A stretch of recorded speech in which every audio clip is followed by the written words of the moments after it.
เป็นไง Look what I found. Someone forgot his money. That's a clip from the new animated movie Puss in Boots. Over the weekend, our movie guy Aaron Lafferty tweeted that it's the, quote, best animated movie of the year. Now he's here to explain. I got to tell you, anytime Aaron uses the word best, we got to sit up and pay attention. Right. So I started the year with Rango. I really liked Rango. Yes. Knocked off by Kung Fu Panda 2. Yes. Now Puss in Boots is going to take its place. Wow. What's up with these animated films? They're making them better. They're making, depending on who's making them. Obviously, there's some companies that put out just some animated movies just to make the money, but this really, they put a lot of thought into this. This is in 3D and IMAX, so if you want to go that way, you can watch it on the really big screen. Really like this one. I think it's actually better than the Shrek movies. Really? Because this is a prequel of what happens, how Puss becomes, you know, into the life of Shrek when we see him in Shrek 2. This is all the story before we get to that point. So, you know, it's his character, you got to love Antonio Banderas. He's got the suave voice, so he's both cool and cute at the same time. Good characters. They didn't have a lot of those annoying in Hollywood business jokes. It's just a lot of cat jokes, a lot of fairy tale jokes. So it's, you know, things everybody can relate to. Wonderful. Is this a good one for the kids and the adults? Yes, this is everyone except for maybe the, you know, the babies. Good movie. Good movie. That's right. So. Well, that's good because I know that oftentimes it's not easy to find something that you can feel comfortable taking your whole family and that everybody's going to enjoy because it's not cheap to go to a movie. Right. There's, you know, there's some scenes where people are falling down and getting hurt, and so, you know, maybe the little kids might not. That's really funny. Might not get that, but, you know, for the older ones, yes, it's a good movie. Good characters. I thought they really did a good job. Really smart, clever movie. Good. So. Okay, well, what do you have for the next movie? Also, this weekend is the Rum Diary, which is a Johnny Depp movie. I know Rachel's probably excited about that. Yes, of course. She's on maternity leave and can't wait to get her Johnny Depp fix. Yeah. Not getting the best reviews on this one. This might be a wait and see kind of a movie. Basically, it's based on the Hunter S. Thompson novel. It's an American journalist. It's in the 50s, and he's in Puerto Rico. There's a lot of people who have escaped left the U.S., live in Puerto Rico for various economic and political situations. So he's kind of covering what's going on there. It's the beach life, it's the culture. It is what it is. It's not getting great reviews, so maybe wait on this one. Interesting. Well, you know, the next one I saw Justin Timberlake making the rounds. All the big media, it's getting a lot of attention because there's a lot of star power attached to it. Tell us about this one. And a very young cast for In Time. Justin Timberlake is the star. Amanda Seyfried, you know, from some other movies. She's the female lead here. Basically, it's a sci-fi futuristic thriller. In the future, everybody stops aging at 25. Oh. So they stop getting older. Wow. Their appearances stop getting older. Now.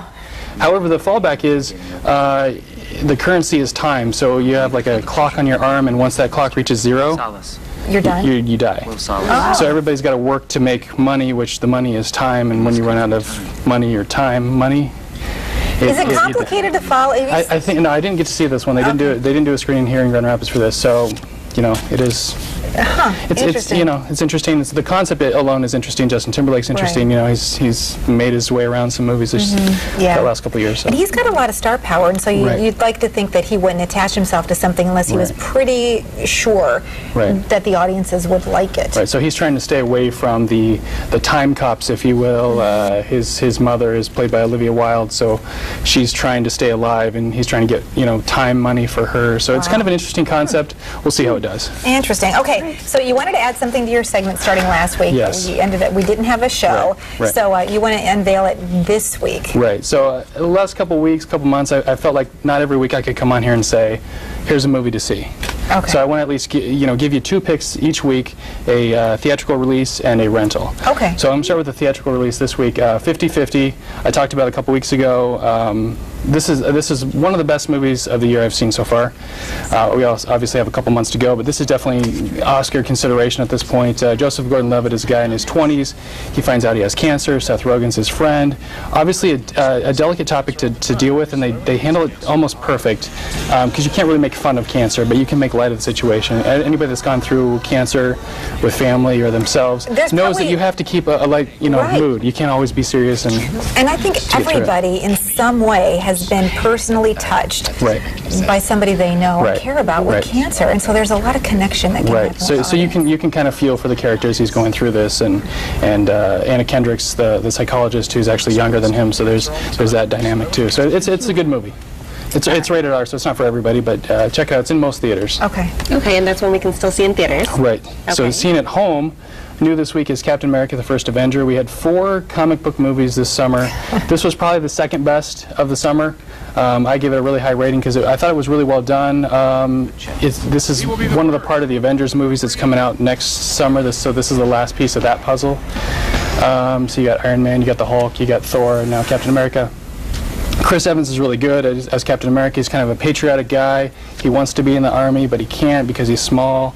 He goes through this experiment and he becomes this big, strong guy. He really doesn't have any superpowers, which I think the audience can relate to because he's just stronger, faster. He doesn't have any special powers. You know, he doesn't have the claws, or he doesn't have some, superhuman flying abilities or anything. He doesn't get to be invisible. Or right. He doesn't have any. So it's a very relatable character. Also, Hugo Weaving is really good as the villain in this one. Okay. And other movies you don't get to see the villain being really scary, and in this one you're kind of worried, is this guy really good? So that's why I really give it a really good review. Interesting. So tell us about the movie industry. We're heading into Halloween weekend here. Right. I know there are probably still some scary ones out. Last week's #1 was a big scary movie. And Paranormal Activity 3, which was the new one last weekend, is probably the only movie that's going to rival Puss in Boots this weekend. But with the 3D dollars, with the IMAX dollars, with the family dollars, and it's such a good movie, I don't think anything could beat Puss in Boots this weekend. Paranormal Activity will probably be your #2. And then we're ramping up to the busy movie season coming up. Right.